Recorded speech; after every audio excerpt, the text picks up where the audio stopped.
and we shall favor no one. As I said earlier on, we are in familiar territory, dealing with an administration which appears to be preparing to run its affairs in a rogue manner. We don't want to preempt. The jury is out there. But we shall be here.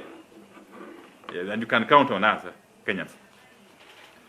Well, in addition to what my colleague has addressed, firstly, let me put it clear that it is quite unfortunate that the media has been locked out of Parliament and it had to call for intervention of ourselves, talking to various interested parties for you to be allowed into this compound.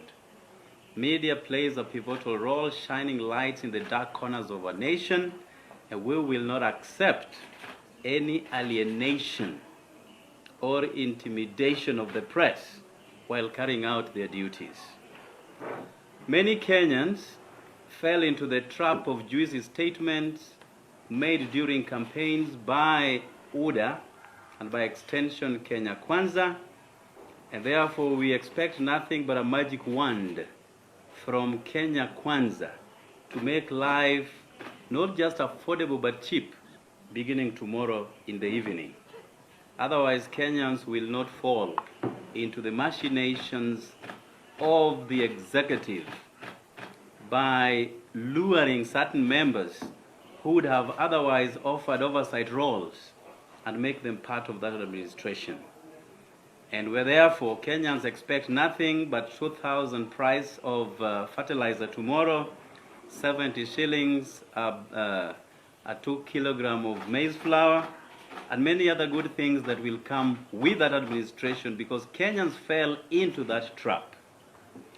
Our education system cuts across families, cuts across households, and therefore it is a very fragile ministry that cannot be disturbed by the swing of an administration. And therefore we are saying the CBC curriculum that has been birthed by the outgoing administration needs time to be appraised, needs time to be properly looked into, and we do not expect that this administration will wake up on Wednesday and scrap this curriculum. Our children expect nothing but continuation. Exams are slated for the end of this year, after which the year 2023 will begin the normalcy in our curriculum continuation. And therefore, we expect that this administration will offer tacit support to CBC, and if any change will be effected, then it will be that which is a result of public participation. And I thank you. Thank you very much, guys. And all the best. No, only one question here. Okay, we know that going by the votes in both houses, we saw that they command the numbers going by the speakership. And recently we've seen even in Azimio members are throwing barbs at each other who should be blamed. How do you intend to work as an opposition, as a united opposition, given that even in your house as Azimio, you're still throwing barbs at each other?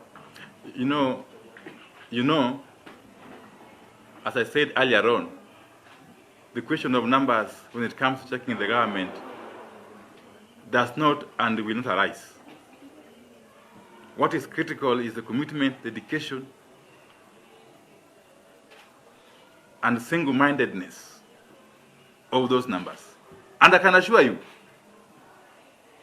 and you watch this space, that we shall keep this government in check very robustly. The elections are now behind us. But if anybody thought that it will be business as usual, then they are mistaken. We are, of course, organizing ourselves. I can't delve into those details. If and when the leadership of our side is established, you will see how we shall move forward. And therefore, Kenyans should rest assured, yes, that they have got a watchdog. Maybe Nyanda one can also answer. Are there plans for a shadow cabinet? Well, let me put it this way. Our forebearers made it clear that as the majority have their way, the minority will have their say.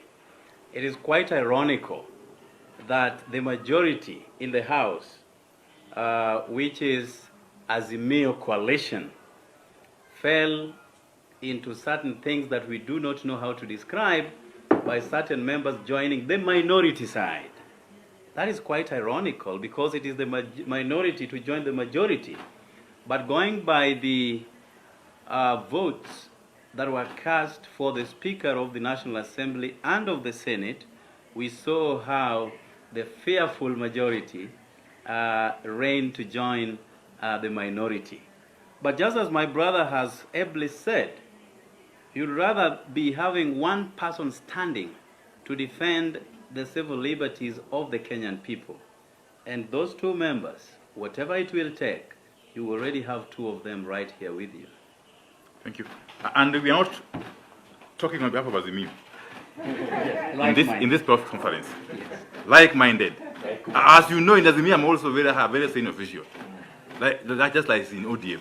But today, we are talking like in our capacities as like-minded members of parliament. How many like-minded? The number is, of course, evolving. Yeah, it's evolving. Thank you, guys. Thank you very much. I thank you for the On more than.